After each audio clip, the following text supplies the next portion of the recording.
তুমি যে ওয়েস্ট বেঙ্গলের 10th র্যাঙ্ক করেছো, হুম, কেমন লাগছে? বেশ ভালো লাগছে।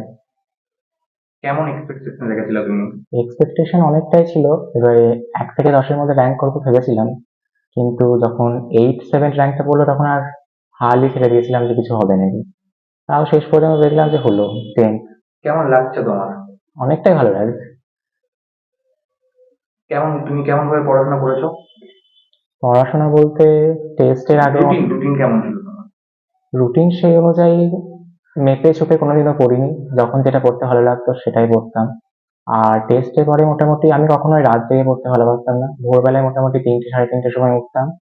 তো যে সাবজেক্টগুলোতে একটু দুর্বল ছিলাম সেগুলো বেশি করে দিয়েছি সময়।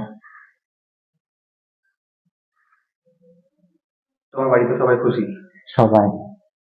এখন ফোন আসছে বেশি বেশি করে। তোমার এই রেজাল্টের পেছনে কার কার হাত আছে, অবদান কার? অবদান তো আমার স্কুলের স্যার ম্যামদের, টিউশনের সমস্ত স্যার ম্যামদের, মা বাবা আমার দিদা, সবাই, বন্ধুরা সব।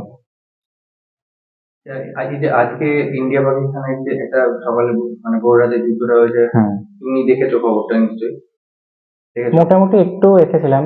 পুরোটা ডিটেলসে দেখা হয়নি, কারণ সকাল থেকে একটা টেনশন চলছিল। আচ্ছা, এরপর কি কি নিয়ে পড়তে চাইছো ভবিষ্যৎ? আশা করছি এরপরে কোনো একটা ফরেন ল্যাঙ্গুয়েজ নিয়েই পড়বো। তোমার নাম? দীপ অধিকারী। স্কুল? বোলপুর নিচুকোটি নিয়ত হাই স্কুল। ছেলে 10th র্যাঙ্ক করেছে, ওটা ওয়েস্ট বেঙ্গলের মধ্যে, আপনার কেমন লাগছে? খুবই ভালো লাগছে এবং খুবই আনন্দ লাগছে। খবরটা পাওয়ার পর কেমন কেমন লাগছিল? খুবই ভালো লাগছিল আর খুবই আনন্দ লাগছিল, কিন্তু এই জয় আমার ছেলের একা বা আমার শুধু নয়, সমগ্র নিচুপট্টি নিরোধবরণী হাই স্কুলের মাস্টারমশাই এবং দিদিমণিদের। তাদের সহযোগিতা না থাকলে কোনোদিনই সে এত বড় রেজাল্ট করতে পারতো না। আর সহযোগিতা আছে তার প্রাইভেটের দিদিমণি, মাস্টারমশাই সকলকে। বাড়ির সবার ফোন করেছে সবাই? হ্যাঁ, সবাই ফোন করেছে, সবাই খুব খুশি। এরপর কি ছেলেকে কি করে তোলার অনুভূতি নিয়ে? এবারে ছেলে যেটা ভালো লাগবে সাবজেক্ট, সেটা নিয়ে পড়াশুনো করবে আগে। চাই শান্তিনিকেতন হলে খুবই ভালো হয় কাছে।